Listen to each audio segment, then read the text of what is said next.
এখন আমরা জানবো বেসিক চেঞ্জের দ্বিতীয় যে রুলসটা, কনজাংশনের ব্যবহার। আমরা আসি যে কমা কোটেশনের পরিবর্তে আমরা কি ব্যবহার করব? কনজাংশন। আমরা এই টপিকসটার নাম দিলাম কনজাংশন ইউজ। কনজাংশন ইউজ অথবা use of conjunction. Use of conjunction. আচ্ছা, তাহলে কনজাংশনটাকে আমরা পরিবর্তন করব। আমরা সেই আগের মতোই বলতে পারি রিপোর্টেড স্পিচের সেন্টেন্সের ধরন অনুযায়ী আমাদের এখানে কি হবে? কনজাংশনটি ব্যবহার হবে। তাহলে আমরা একটু লিখে নিই, রিপোর্টেড স্পিচ এর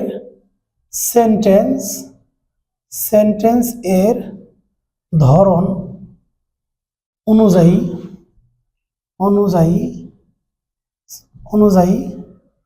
রিপোর্টিং ভার্ব এর অনুযায়ী ইনভার্টেড কমা এর পরিবর্তে কনজাংশন বসে।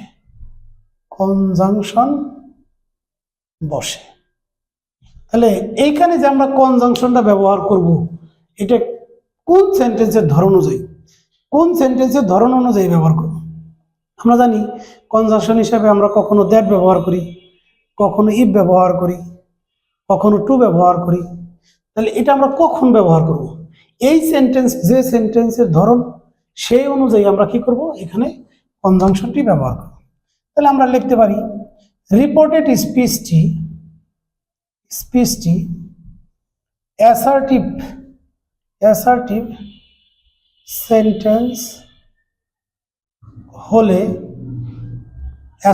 সেন্টেন্স হলে ইনভার্টেড কমা এর পরিবর্তে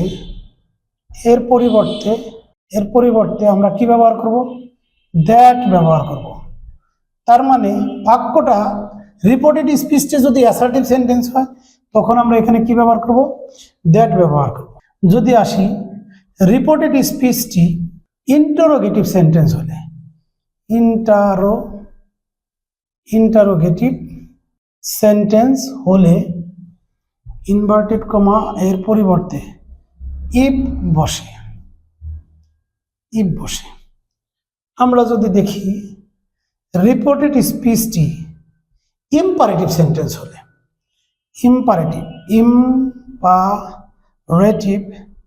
ইম্পারেটিভ সেন্টেন্স হলে তখন আমরা এই কনজাংশনের পরিবর্তে আমরা কি ব্যবহার করব? তখন ইম্পারেটিভ সেন্টেন্স হলে আমরা টু বসে।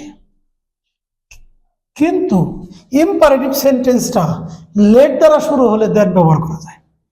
আমরা বলি ইম্পারেটিভ সেন্টেন্সটি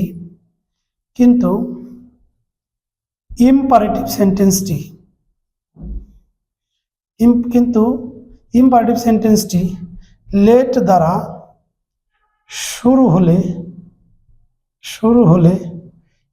পরিবর্তে তখন আমরা কি ব্যবহার করব? দ্যাট বসে। তারপরে রুলসটাতে আমরা আসি, রিপোর্টিং ভার্বটি ইম্পারেটিভ সেন্টেন্স না হয় যদি অপটেটিভ সেন্টেন্স হয়। তাহলে আমরা একটু লিখি রিপোর্টেড স্পিচটি অপটেটিভ সেন্টেন্স হলে তখন আমরা ইনভার্টেড কমার পরিবর্তে আমরা কি ব্যবহার করব? দ্যাট বসে। আচ্ছা, আরেকটা বাকি রয়েছে। আমরা যদি বলি RST